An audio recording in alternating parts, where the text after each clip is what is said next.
চিরুনির উপরে সূরা ফাতিহা 3 বার করে ফু দিলে কি হয় জানলে আপনি অবাক হয়ে যাবেন। আমরা কিন্তু অনেকে চিরুনি ব্যবহার করি, বিশেষ করে মা বোনরা যারা আছে তারা আমরা অনেকেই চিরুনি ব্যবহার করি।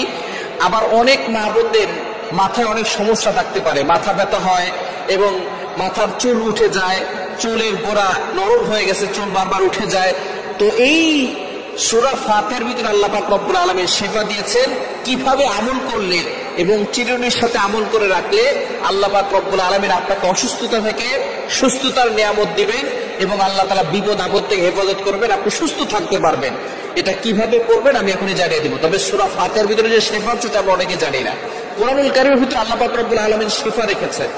আল্লাহ পাক রব্বুল আলামিন নিজে বলে দিয়েছেন 15 নম্বর পারা 9 নম্বর পৃষ্ঠার 2 নম্বর লাইন, সূরা বনী ইসরাঈলের 82 নম্বর আয়াত আল্লাহ বলছেন, ওয়ানাজ্জিলু মিনাল কুরআন মা হুয়া শিফাউ ওয়া রাহমাতুল লিল মুমিনিন। আমি আল্লাহ তাআলা মুমিনদের জন্য এই কোরআনটা রহমত হিসেবে শিফা স্বরূপ নাজিল করে দিয়েছি। সুবহানাল্লাহি ওয়া বিহামদি। সুতরাং কোরআনের ভিতরে শিফা আছে, আর এই সূরা ফাতিহার ভিতরে শিফা আছে। নবী সাল্লাল্লাহু আলাইহি ওয়াসাল্লাম নিজে বলে দিয়েছেন। সূরা ফাতিহাকে বলা হয় আয়াতুশ শিফা, অর্থাৎ শিফা আয়াত। এই সূরা ফাতিহার ভিতরে অনেক শিফা আছে।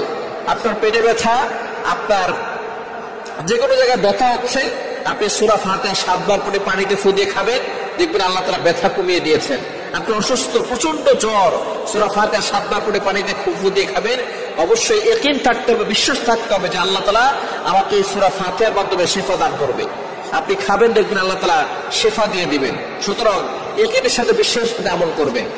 আবু সাঈদ খুদরী রাদিয়াল্লাহু আনহু থেকে বর্ণিত, নবী সাল্লাল্লাহু আলাইহি ওয়াসাল্লাম জানিয়ে দিয়েছেন সূরা ফাতিহার ভিতরে শিফা আছে এবং সে এটাকে এক সাপে কামড় দেওয়া রোগীকে সূরা ফাতিহা 7 বার করে ফু দিয়েছিলেন, সাথে সাথে সাপের বিষ পানি হয়ে গিয়েছিল। এজন্য সূরা ফাতিহা ইয়াকিনের সাথে আমল করতে হবে। তো এখন আপনি সূরা ফাতিহা প্রথমে ওযু করবেন, 3 বার দুরূদ শরীফ পড়বেন, এরপরে সূরা ফাতিহা 3 বার পড়ে শেষে আবার 3 বার দুরূদ শরীফ পড়ে চিরুনিতে ফু দিবেন।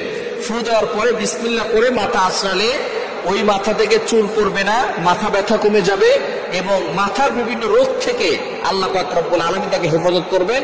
অসুস্থ থাকলে আল্লাহ পাক রব্বুল আলামিন তাকে সুস্থতার নিয়ামত দিবেন। এজন্য অবশ্যই সুস্থতা হচ্ছে বড় একটি নিয়ামত, আর মাথা ব্যথা হচ্ছে বড় সমস্যা। মাথা ব্যথা হলে আর মাথাকে জাগিয়ে রাখা যায় না, শুয়ে পড়তে হয়। অনেক সময় দেখা যায় শরীরেও কাজ হয় না।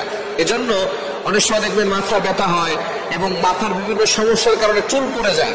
তো সূরা ফাতিহা পড়ে যদি চিরুনিতে ফু দিয়ে আপনি মাথা আঁচড়ান, তাহলে দেখবেন আপনার চুল পড়া বন্ধ হয়ে যাবে এবং মজবুত হবে গোড়া এবং আপনার মাথার সকল সমস্যা দূর হয়ে যাবে। আল্লাহ তাআলা আমাদের সকলকে সূরা ফাতিহার মাধ্যমে শিফা দান করুক। সকলে বলেন আমিন।